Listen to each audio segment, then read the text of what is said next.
Assalamualaikum warahmatullahi wabarakatuh. Oke, masih semangat ya untuk Zoom malam ini. Hari ini kita Zoom.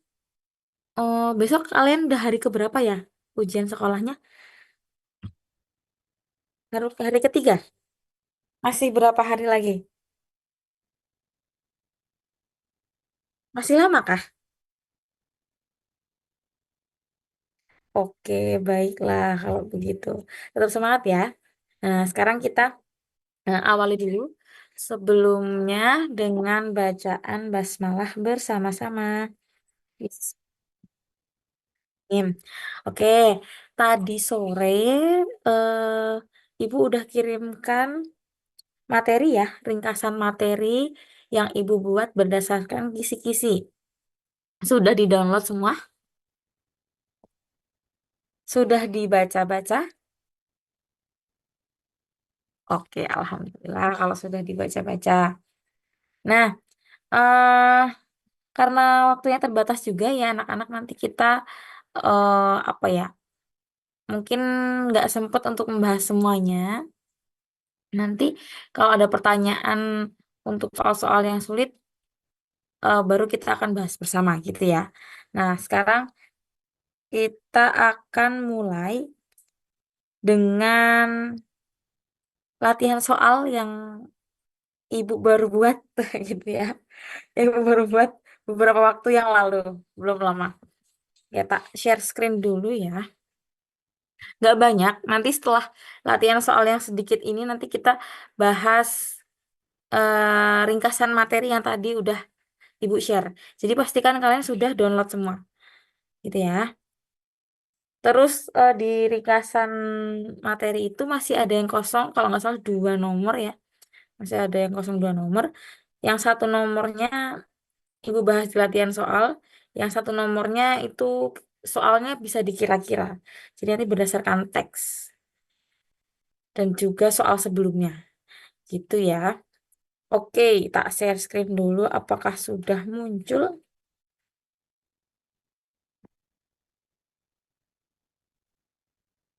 Ya, sudah muncul belum ya di layar kalian? Ya, Bentar. Wait. Kok ini sih? Salah, salah, salah. Udah ya, udah muncul ya. Oke. Nah, kita mulai ini di soal kisi-kisi nomor sekitar 30-an ya. Nanti akan muncul pertanyaan berupa gambar bangunan budaya, bangunan jalan masyarakat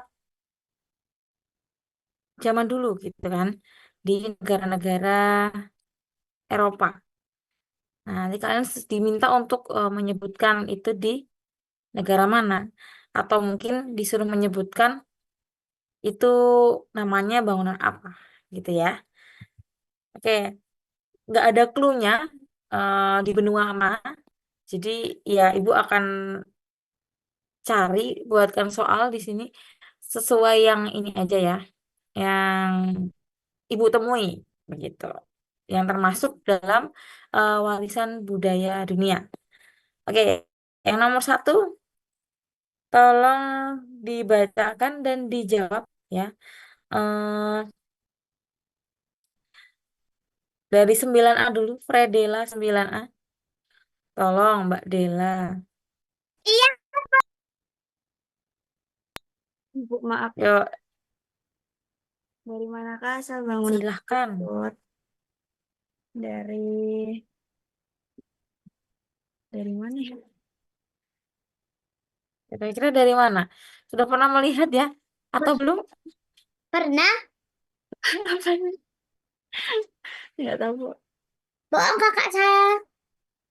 Ini bangunan apa ya namanya? Ada yang tahu mungkin? Ini bangunan apa?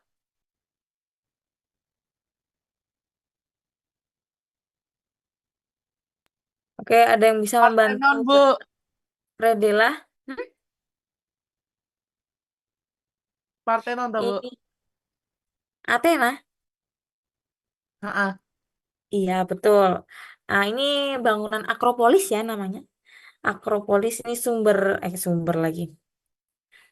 Merupakan salah satu bukti sejarah juga yang berkaitan dengan sistem demokrasi ya anak-anak pada waktu itu. Nah, Athena betul lokasinya di Athena. Athena itu di mana? A. Yunani, Italia, B. Prancis, C. Yunani, D. Mesir. Yunani. Nah, betul. Athena itu ada di Yunani. Ingat ya, Yunani. Nanti kalau misalnya ada opsi lain Yunan, jawabannya beda ya. Yunan sama Yunani itu berbeda ya anak-anak ya. Yunani itu Eropa. Kalau Yunan itu daerah China. Ya, jadi beda ya Yunani dan Yunan. Oke, betul. Terima kasih Fatan sudah dibantu. Selanjutnya bisa next. Kita lanjutkan. Nah, ini terkenal sekali nih bangunan ini. Aduh, bangunan apa nih? Stadion atau apa yang kalian tahu?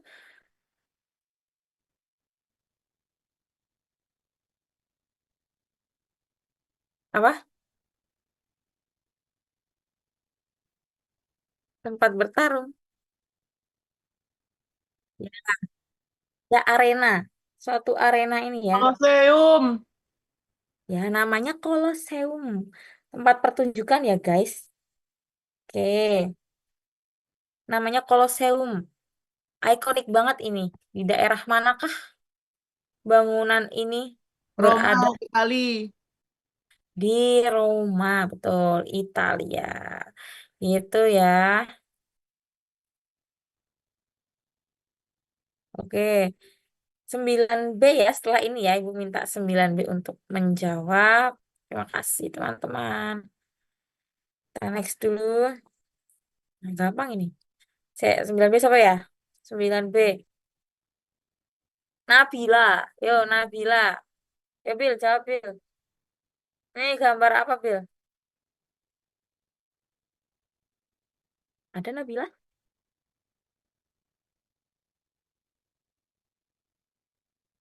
Oke, nggak ada. Rega? Ada Rega?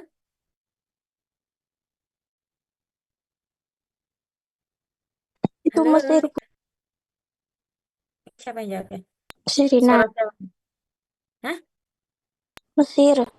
Nah, Mesir. Ini siapa yang ngomong nih? Sirina, Oh, Sherina. Oke, hehe. Ini nama bangunannya apa, Piramida ya. Ikonik juga ya. Gampang kalau jawabnya kayak gini. Begini Maya. Piramida Giza di Mesir. Jawabannya yang di. Oke, makasih ya, Sherina. Next. Oh, ini nggak ada di opsi nih. Belum tak edit opsinya ya. Oke, dijawab aja nih di opsinya nggak ada yang bener nih. Tolong dijawab. Siapa ya? Eh, 9C siapa ya? Gampang ini mah. Ada Kamal nggak? Kamal. Ada Kamal nggak? Kamal, halo?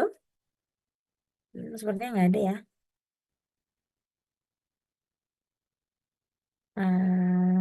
Rafael. Ada Rafael?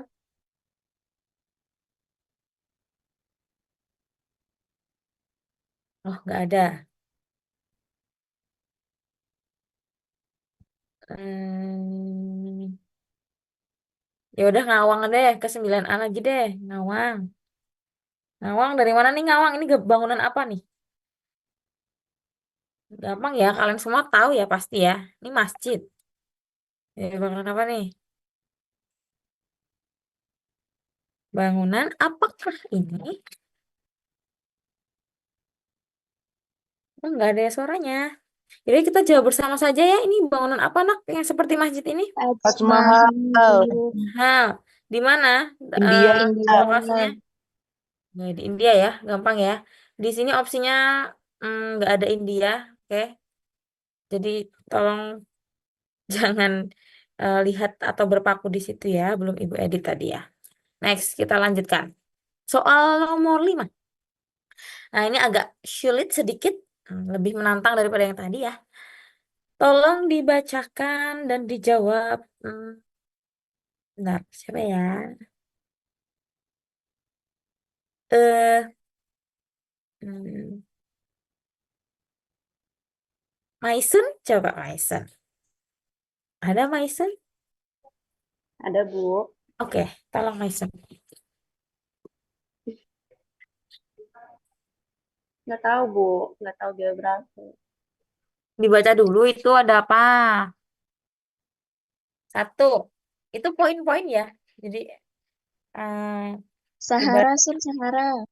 A, B, C gitu kan ya. A, B, C, D, E. A, ada Grand Canyon. B, Gunung Kata Everest. Sondang, Gurun Sahara. Gunung Kilimanjaro, Gurun Gobi, Gurun Sahara. Kata Sondang, kalian sedang bersama kah? Sama Kilimanjaro. Oke, pertanyaannya mana yang termasuk bentang dari benua Afrika? Kata Sondang, Kilimanjaro sama apa? Apa cuman Sahara. Kilimanjaro aja? Sahara. Sama Gurun Sahara. Oke. Jawabannya apakah betul atau ada jawaban lainnya anak-anakku yang punya pendapat lain? Ya, benar ya. Kilimanjaro dan Gurun Sahara. Kalau Gurun Gobi di mana sih? Gurun Gobi. Cina. Ya, di Asia ya. Di benua Asia. Kalau Mount Everest di Nepal. Asia juga ya. Asia, Asia, Asia. Ya. Lalu kalau Green Green lagi Grand Canyon Di Amerika. di Amerika. Oke, untuk teman-teman, anak-anakku yang belum tahu mungkin ya bisa sambil dicatat ya. Oke, nanti silakan sambil dibaca-baca lagi eh, ringkasan materi yang udah Ibu share tadi dan kalian bisa sambil browsing-browsing lagi jika kurang lengkap gitu ya. Next, kita lanjut ke nomor 6. Aduh, panjang sekali ya. Semoga terbaca. Ibu minta tolong dong kelas 9D. Siapa ya? Bentar. 9D. Mufid. Ada Mufid?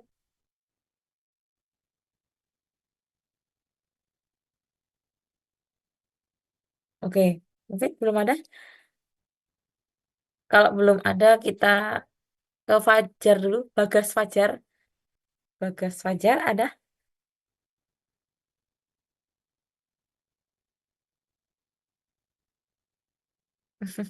Mana nih? Bagas Fajar kok nggak ada suaranya sih?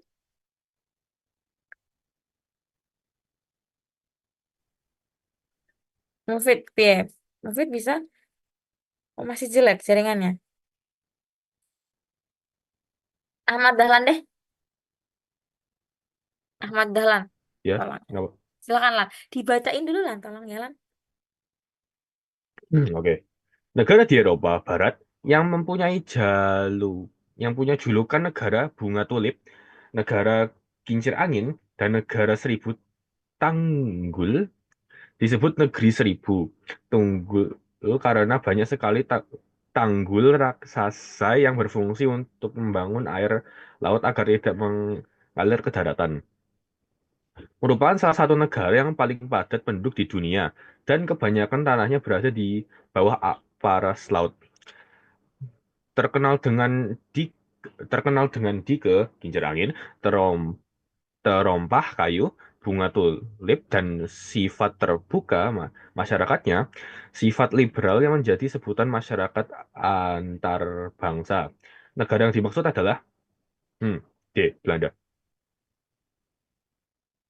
Oke, Alan menjawab Belanda.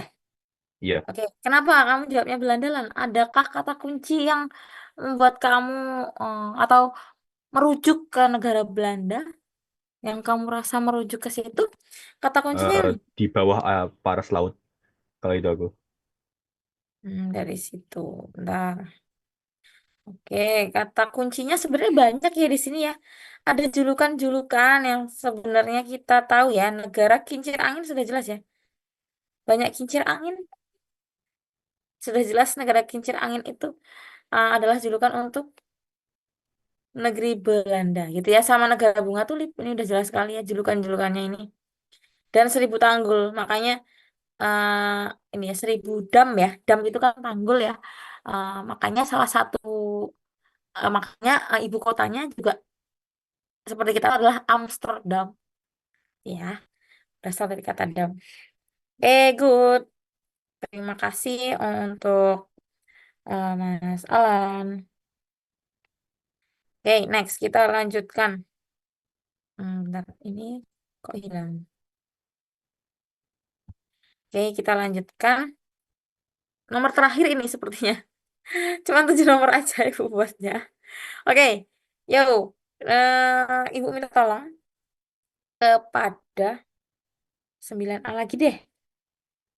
9A siapa ya?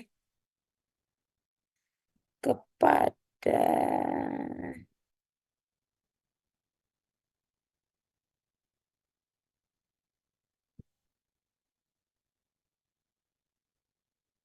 ini. Bentar, tadi siapa ya? Ah,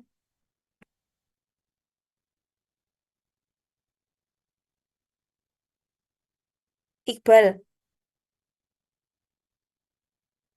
Ada nggak Iqbal? Ya, Bu. Oh, Ya, Iqbal Bu. ya tolong Iqbal.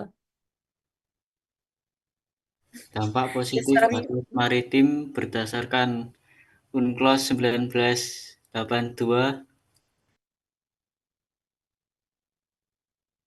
Hmm. Apa? Mana? Dampak positif.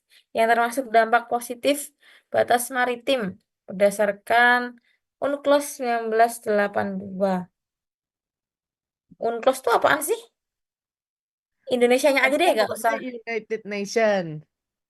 Hah? UN-nya United Nation. C-nya apa? CLOS-nya apa? Tak cari Google. Boleh, boleh. United Nation Convention on the Law on the Sea of the Sea.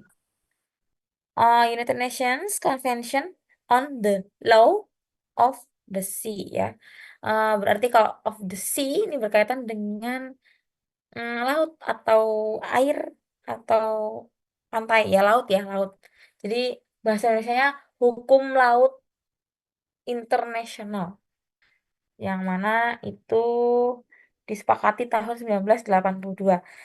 Silahkan ini bisa dianalisis menurut Iqbal dampak positifnya yang mana? Ini kalau sudah membaca ringkasan materi yang tadi saya share, ini bisa menjawab. Yang mana Iqbal? Sambil dianalisis aja Anu, kira-kira yang positif yang mana? menurutku B, Bu. B, ini menurut siapa? Iqbal. Ya, Oke. B, melindungi ekosistem laut dalam wilayah ZEE. Zona ekonomi eksklusif. Ya, jawabannya betul ya. Karena yang paling positif itu, kalau A, sulitnya pengawasan laut yang sangat luas, itu dampak negatifnya ya. Lalu yang C dan D juga sama. Perlu SDM maritim yang lebih banyak dan terlatih. Kemudian yang D, ancaman pelanggaran oleh kapal asing atau illegal fishing itu juga dampak negatif. Oke, terima kasih. Oke, ini ya. Jadi ada beberapa batasan-batasan maritim berdasarkan UNCLOS tadi. Ya, ada yang paling yang paling dekat jaraknya ya. Itu laut teritorial. Berapa jaraknya? Nih, kalau dari gambar yang muncul di layar kalian nih. 12 mil Ya, 12 mil dari garis dari pantai ya. pantai. Garis pangkal atau garis pantai. Yang kemudian diperluas lagi, lebih jauh lagi, itu batasnya 24 mil. Namanya zona tambahan. Ya. Kemudian lebih jauh lagi masuknya ke zona ekonomi eksklusif. Sejauh apa itu? Berapa mil kah itu? 200. Tuh, 200 mil laut. Nah, kemudian di luar itu termasuk dalam laut internasional. Jadi yang punya kita, yang punya apa ya, hak miliknya milik negara itu ya cukup maksimal sampai zona ekonomi eksklusif. Gitu ya anak-anakku. Untuk latihan soalnya sudah selesai. Ini saja. Sekarang kita akan beralih ke part ringkasan materi. Oke, tak tayangkan dulu. Kok nggak bisa ya? Bentar. Oke, stop share. Sampai sini ada yang ingin ditanyakan terlebih dahulu atau mau minta Bu yang materi ini nih yang kita bahas duluan atau materi yang mana yang mau kita bahas duluan? Ada request mungkin? Ada request enggak? Sudah mulai nyicil belajar toh? Ini materi dari kelas 7 ya anak-anakku. Jadi insya Allah kalian kalau tinggal review dikit-dikit aja masih ingat lah interaksi sosial dan lain sebagainya itu masih nyentel lah. Rehan ada request mungkin mau bahas yang mana dulu?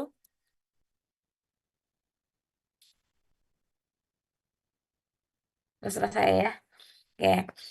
Hmm, sudah muncul belum ya? Sudah muncul ya di layar kalian. Nah, ini ringkasan materi kita bahas agak cepat aja ya kalau mau mulai dari nomor 1. Kita mulai sambil review-review dikit.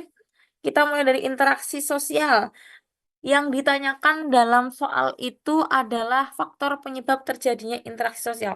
Kurang spesifik sih kisi-kisinya itu maksudnya apa, faktor penyebab. Bisa jadi yang dimaksud tuh apakah syarat terjadinya, ataukah faktor yang mendorong, ataukah eh, malah ciri-cirinya. Nah, makanya Ibu buat beberapa poin di sini ya. Ciri-ciri Ibu masukkan, syarat terjadinya Ibu masukkan, dan juga sama ini faktor pendorongnya tak cantumkan. Yang penting nanti kalian pahami saja maksud soalnya yang dituju yang mana gitu ya. Faktor penyebab terjadinya interaksi sosial ya mungkin kalau di sini lebih merujuk kepada ini ya, lebih ke syaratnya, syarat utama terjadinya interaksi sosial. Hanya ada dua anakku yang paling utama syarat terjadinya interaksi sosial itu, yaitu apa? Dua poin penting. Yang pertama, kontak. Kontak sosial dan komunikasi. Masih ingat ya? Kontak itu eh, cara, upaya kita untuk melakukan interaksi. Langsungkah atau tidak langsung? Pakai perantara atau enggak? Itu namanya kontak. Itu ya. Kalau komunikasi itu adalah ininya, proses penyampaian informasinya. Gitu. Jadi kalau kontak sosial itu eh, dibagi dua, ada kontak langsung. Ya, kontak langsung tuh contohnya tatap muka, seperti apa namanya, melambaikan tangan, itu juga salah satu contoh kontak. Melambaikan tangan, dada gitu ya. Terus abis itu apa ya, menganggukkan kepala, nah, itu contoh kontak. Kontak langsung. Kalau kontak yang tidak langsung itu pakai perantara. Biasanya pakai media seperti HP gitu ya, atau sosial media, laptop dan lain sebagainya. Nah, kalau komunikasi itu eh, penyampaian informasinya. Ada dua jenis komunikasi, yaitu komunikasi verbal dan komunikasi non-verbal. Verbal itu maksudnya secara lisan, ya, langsung berbicara. Kalau non-verbal itu biasanya menggunakan isyarat atau tulisan juga termasuk ya, termasuk non-verbal. Itu. Lalu juga jangan dilupakan ada faktor pendorong ya untuk jaga-jaga saja. Nanti kalian tambahan informasi gitu ya. Faktor pendorong interaksi sosial tuh ada 5. 5 faktor yang mendorong interaksi sosial kenapa bisa terjadi. Yang pertama imitasi. Tuh imitasi itu apa ya? Imitasi. Kalung imitasi, kalung tiruan gitu ya. Meniru orang lain. Kemudian yang kedua identifikasi. Niru tapi menjadi lebih identik atau niru tapi persis banget. Sampai menyerupai orang atau tokoh idola yang dia mau kayak gitu. Jadi misalnya siapa namanya tuh Kamal nih fans banget sama yang namanya Michael Jackson gitu. Terus akhirnya em, si Kamal ini berpenampilan biar kayak Michael Jackson dimirip-miripin. Ya kayak impersonate lah, impersonate kan ada nih kayak program TV yang kalian tahu ya. Kalau kalian nonton tuh ada asal, asli atau palsu. Itu kan ada nih orang-orang yang mengimpersonate, cari yang mirip-mirip kayak mirip Jokowi. Nah, itu udah mirip banget kan? Itu termasuk contoh identifikasi gitu ya, sampai suaranya pun dimirip-miripin. Gesturnya dimirip-miripin. Nah, itu udah masuk ke identifikasi. Logatnya juga dimirip-miripin. Itu juga masuk ke identifikasi. Lanjut, yang ketiga ada sugesti. Nah, namanya sugesti. Pernah ya mendengar kata sugesti ya? Sugesti itu tuh kayak ya mempengaruhi lah ya. Memberikan pengaruh terhadap orang lain. Ya kalau pengertiannya, sugesti adalah suatu pendapat, pandangan, atau sifat atau sikap yang diberikan pada orang lain. Supaya orang lain mengikuti pengaruh tersebut. Contohnya ini iklan ya, iklan atau misalnya temanmu nyaranin apa gitu kan. Misalnya bingung mau milih apa namanya casing HP, mau yang warna biru atau pink gitu kan. Terus temanmu memberikan pengaruh, bagus yang biru nih kayaknya. Akhirnya kalian ngikutin buat beli yang biru. Termasuk contoh sugesti. Contoh yang lainnya misalnya kalian ketika lagi sakit, kalian kan berobat ke dokter ya kan anak-anak. Dan dokter menyarankan kalian untuk beristirahat, lalu meminum obat yang diberikan sama dokter. Padahal kalian nggak tahu itu obatnya obat apa. Mungkin bisa aja obatnya nggak sesuai, tapi kan manut-manut aja. Nah, itu termasuk salah satu contoh sugesti gitu ya. Pokoknya kalau udah ke dokter, pikiran kalian bakal sembuh. Pokoknya nanti kalau udah ke dokter pasti sembuh kok. Nah, itu termasuk contoh sugesti. Yang keempat ada simpati. Dan yang kelima ada empati. Nah, ini mirip ya, simpati sama empati. Yang membedakan adalah kalau simpati itu gimana? Nih ya, hanya rasa tertarik pada orang lain. Maksudnya tertarik di sini bukan tertarik karena ada magnetnya itu bukan ya. Tertarik ya simpatik, ikut merasa iba, kasihan atau ikut terenyuh lah terhadap peristiwa yang dialami orang lain. Tapi ya cuma sekedar kayak lewat perasaan doang. Tapi kalau empati itu bedanya sudah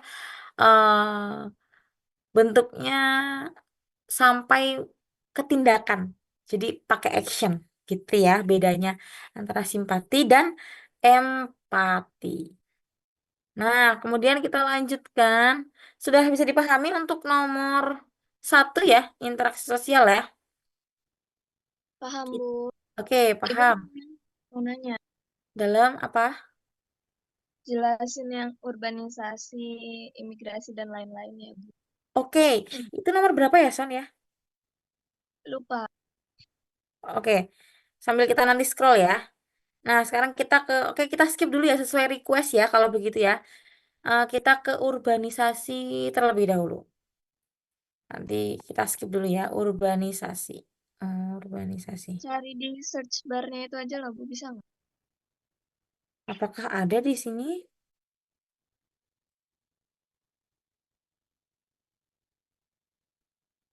Nggak ada ya, Son? Saya dikisi-kisi ya, coba dikisi-kisi. Tadi ada, Bu. Tadi. Di bagian mana ya? Lupa. Urban. Oh, ini. Ini po. Mobilitas sosial ya? Mobilitas Yes. penduduk ya? Oke. Yes. Nomor 13. Bentuk interaksi antar ruang. Ya. Interaksi antar ruang tuh apa?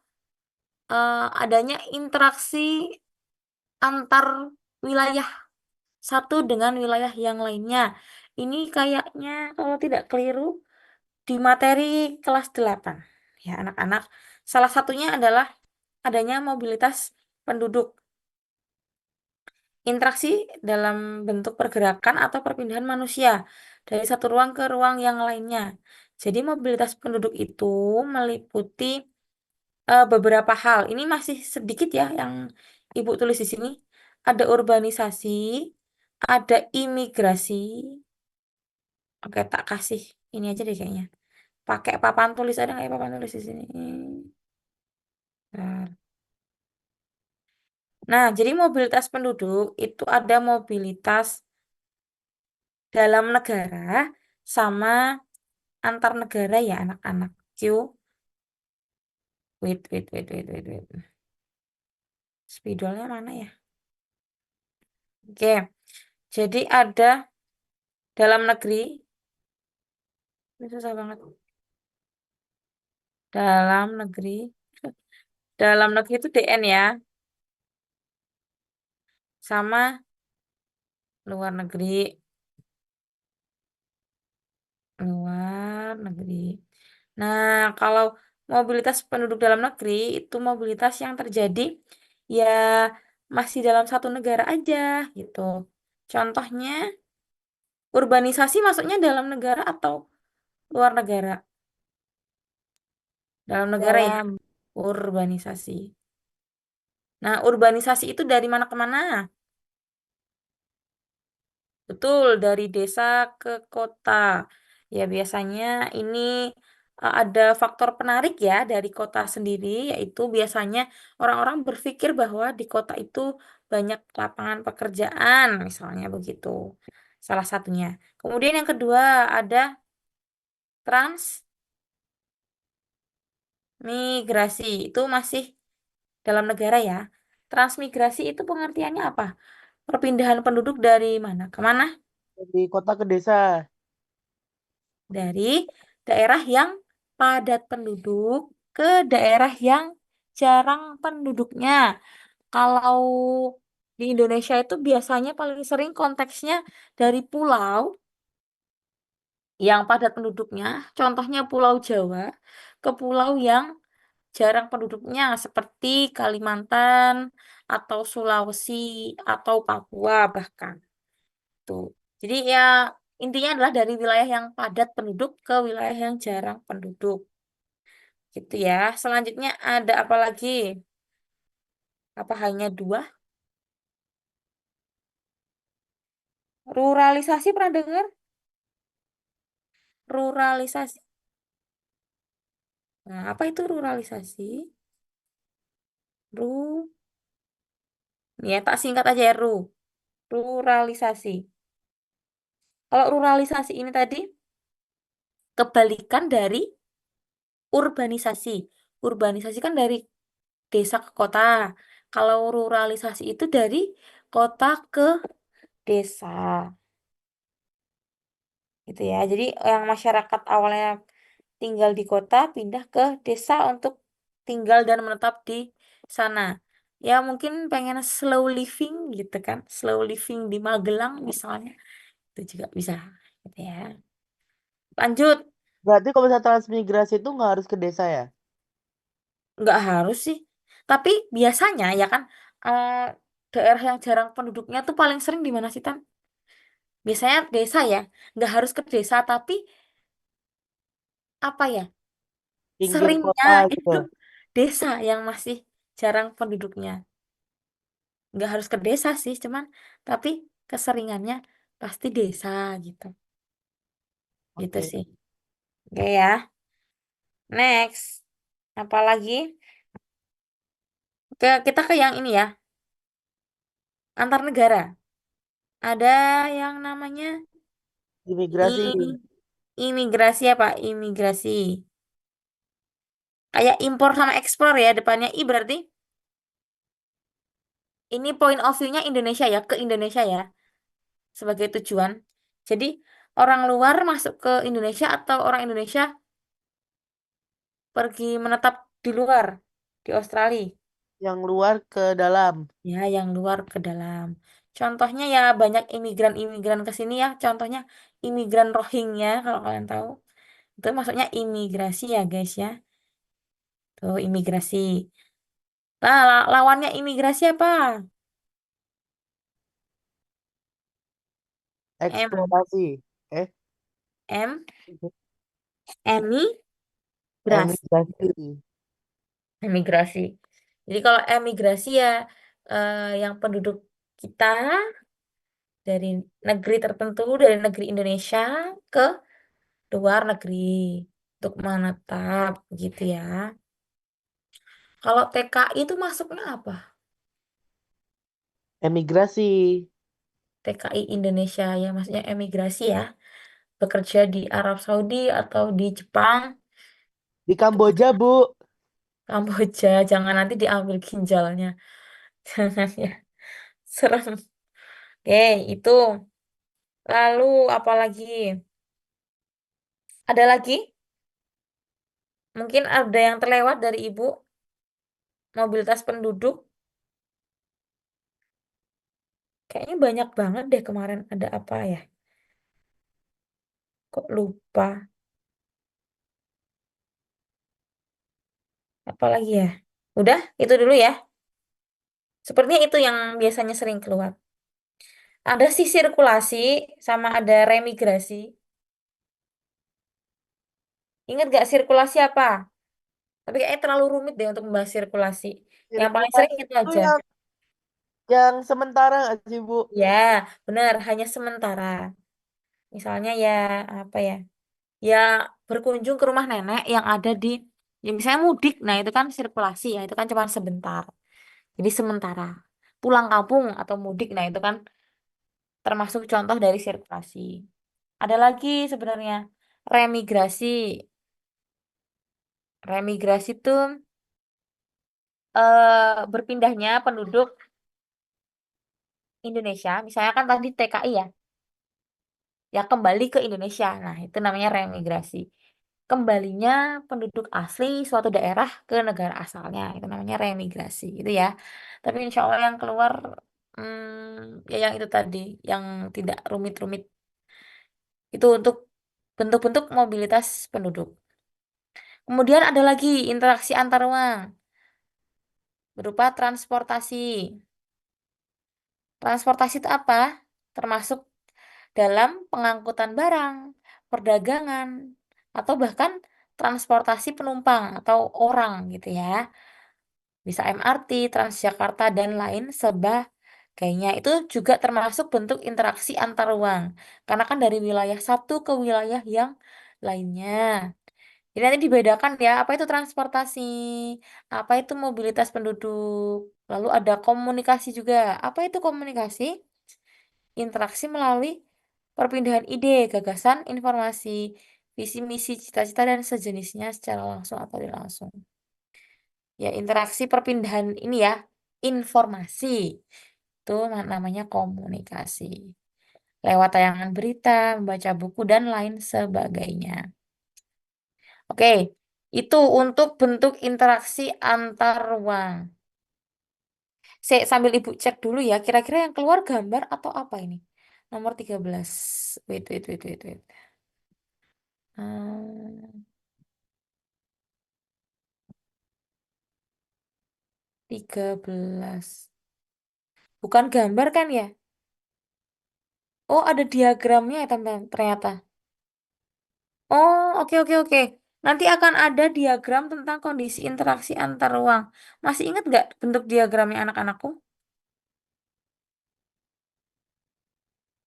Ya, yang kayak gini nih, bentar-bentar. Ibu ada PPT-nya, cuman di harddisk. Bentar-bentar, ada bentuknya. Kelihatan nggak sih ini ibu gambar warna kuning ini? Kelihatan nggak? Kuning. Belum Kelihatan. kapus tadi kayaknya. Iya nggak sih? Kelihatan nggak sih? Oh, yang ngelingkaranin. Ah, ini baru Ah, nih. kelihatan kan ya? Oh ya, udah berarti kelihatan. Oke, oke, oke. Lah, hilang lagi. Ya, ya, ya, bentar, bentar. Emang ibu hapus, tak hapus dulu nih. Tak hapus dulu. Ibu warna kesukaan ibu kuning ya Bu ya? Enggak ya. Bukan biru, biru. I love biru. Interaksi antar. Yang gambarnya gini loh, Nak. Ingat gak sih yang ini ada wilayah A, B, C.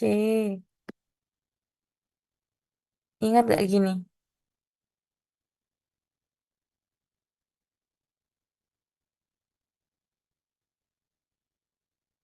Ini loh yang ada kayak gini-gininya loh. Ingat gak? Ini kelas 7 ini. Oh, kelas 8. Ingat gak? Yang kayak begini nih. Ibu coba mengingat-ingat gambar. Terus ada gini.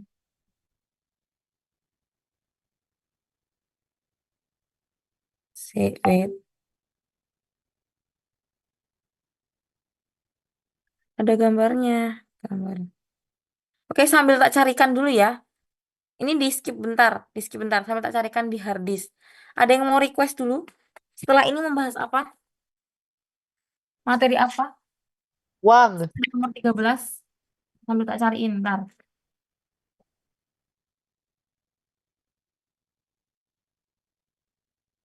Ada ini. Bentar.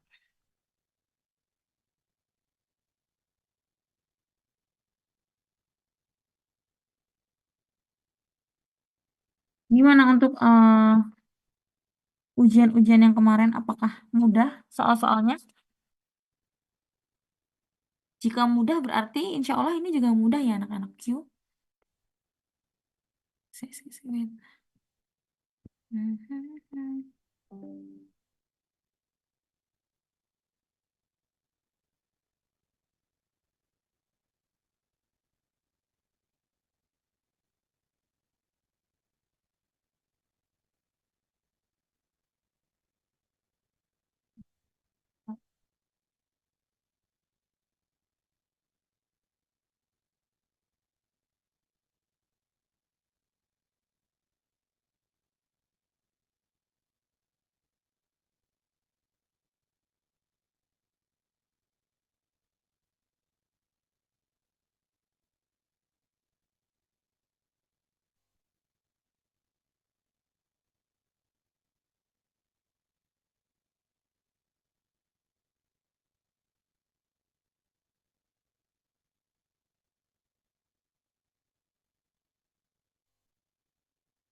Oke, kita sepertinya ini.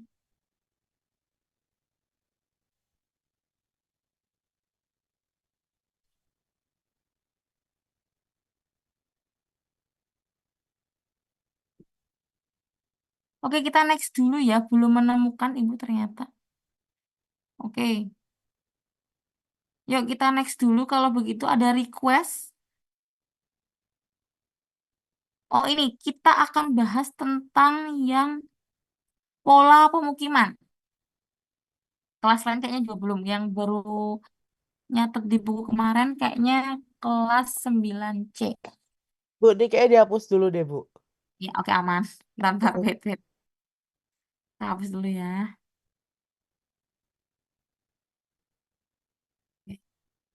Oke, jadi ada beberapa jenis pola pemukiman. Ada gambarnya ya di sini ya. Ada pola mainan yang pertama atau linear, kemudian pola tersebar, pola terpusat dan pola radial. Nah, ini. Kalau linear berarti kalau manjang itu biasanya mengikuti apa namanya?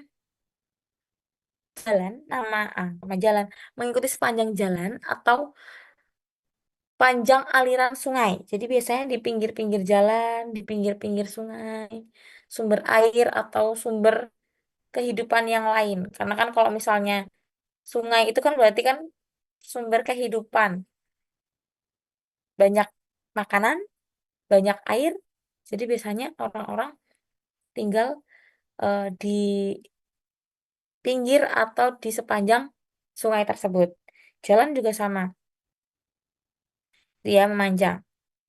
Di pantai juga bisa, di desa, daerah, pesisir, pantai. Kemudian kalau pola tersebar itu artinya menyebar, terpencar-pencar. Jadi ada yang di daerah sini, ada yang wilayah sini, wilayah sini, pokoknya saling berjauhan.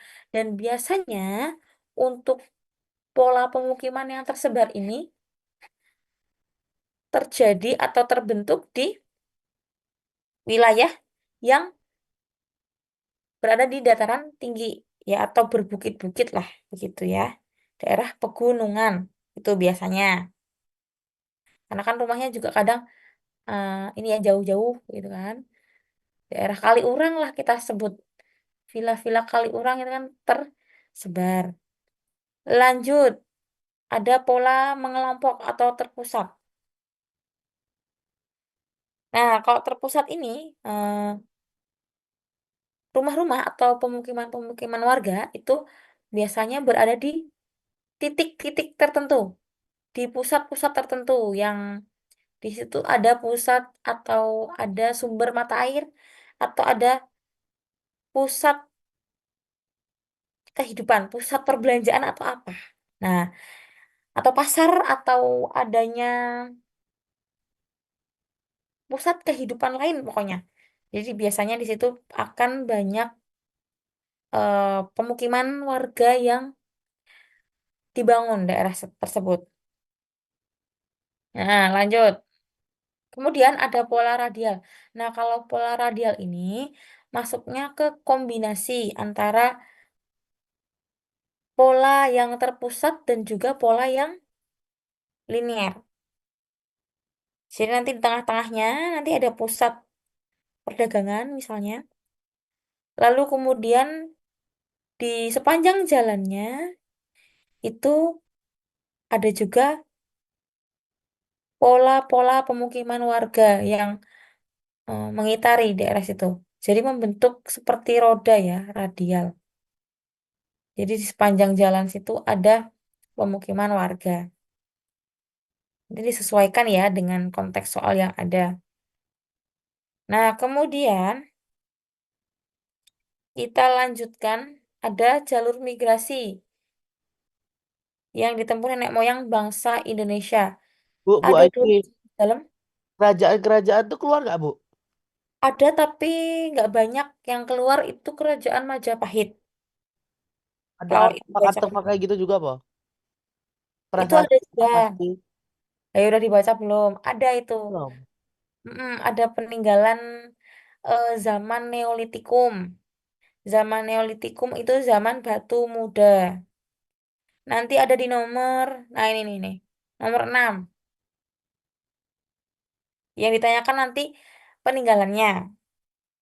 Kalau Neolitikum berarti dia zaman batu yang sudah muda. Berarti sudah diasah atau sudah halus jenis batuannya. Yaitu batuan ini ya, kapak lonjong, ada gerabah, sudah ada gerabah, dan ada pakaian serta perhiasan.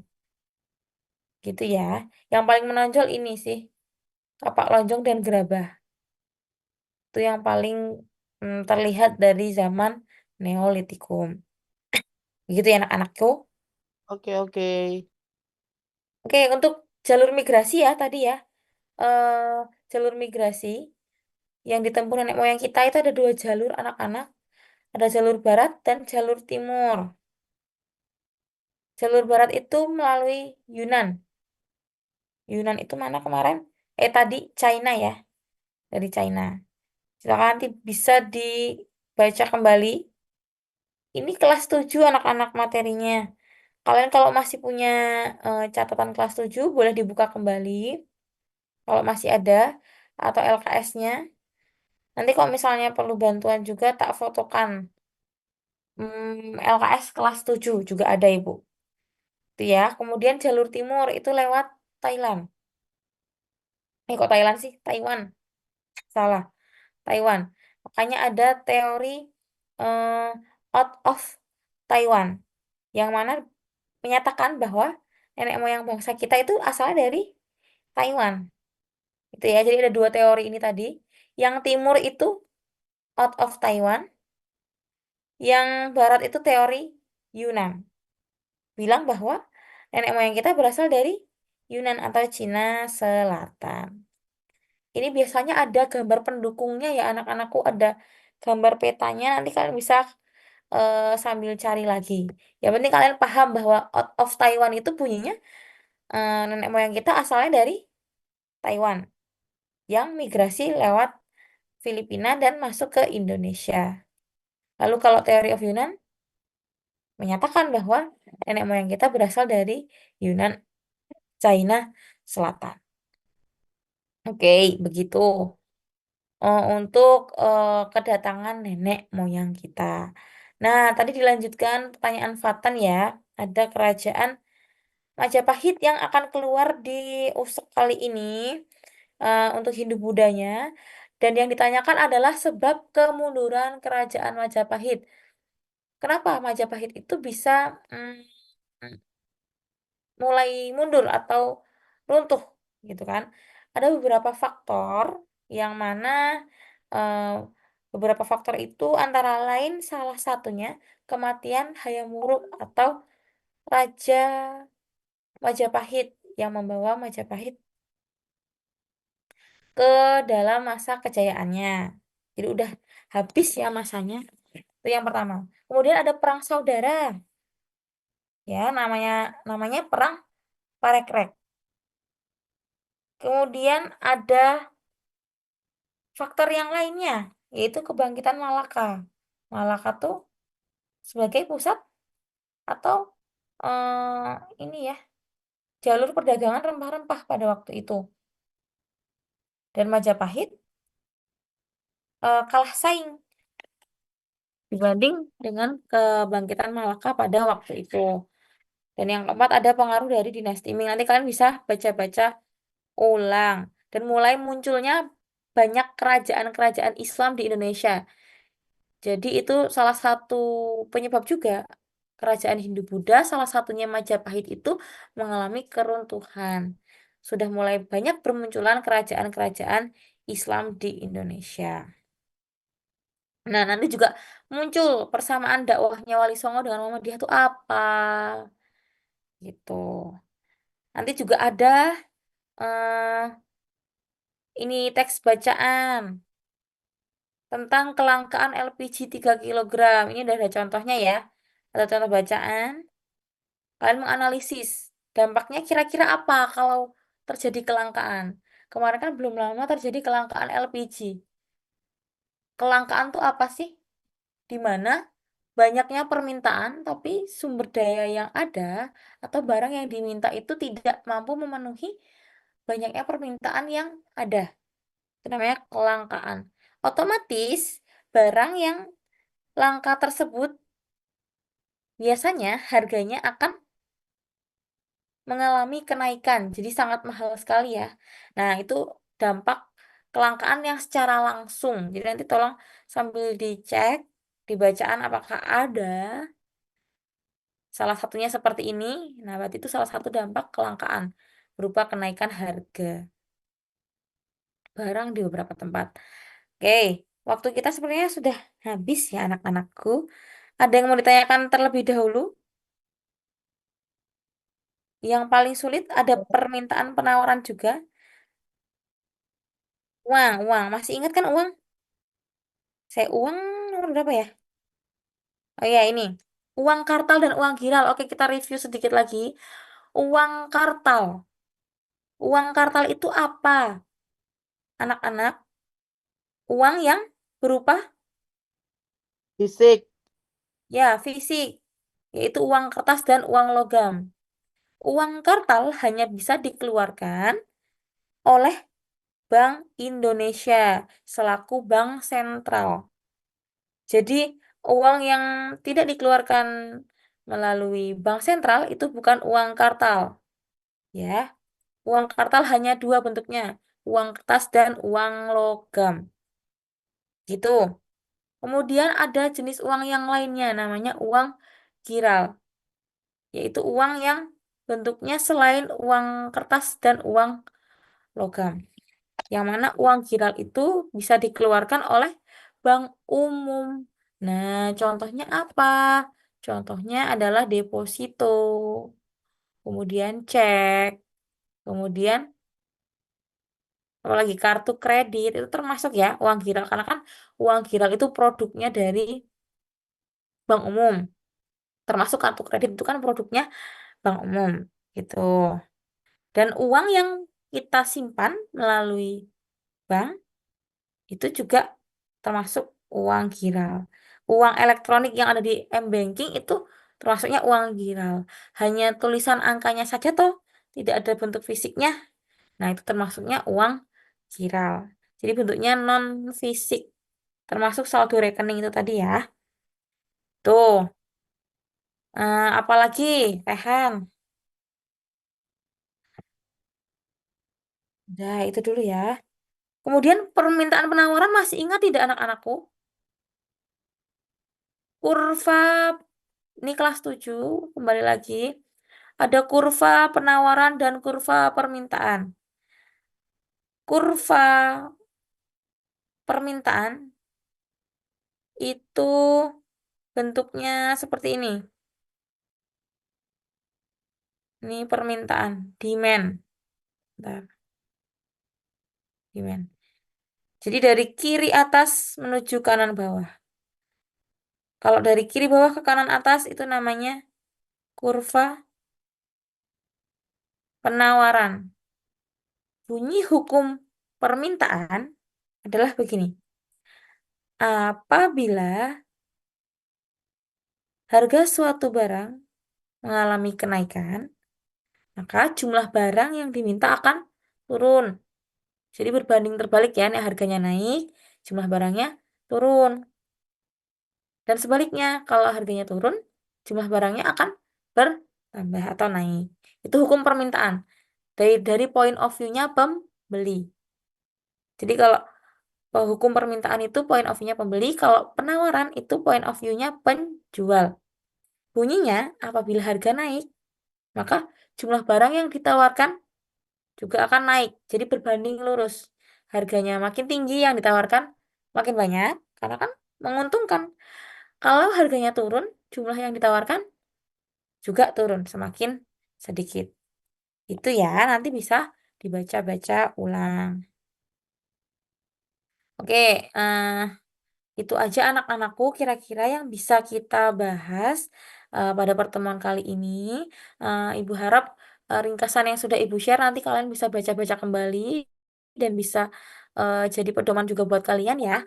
Semoga nanti membantu cukup banyak. Nanti kalau ada yang kurang silakan bisa ditanyakan ke Ibu atau kalian bisa melengkapinya sendiri. Gitu. Ada lagi yang ingin didiskusikan? Cukup. Jika tidak ada, setelah ini silahkan dilanjutkan untuk mapel selanjutnya ya. Nanti setelah itu boleh istirahat dan lanjut belajar lagi besok pagi supaya kalian fresh gitu ya. Kalau tidak ada pertanyaan lagi, kita akhiri dengan bacaan hamdalah bersama-sama. Alhamdulillah. Alhamdulillahirabbil alamin. Bu akhiri, wassalamualaikum warahmatullahi wabarakatuh.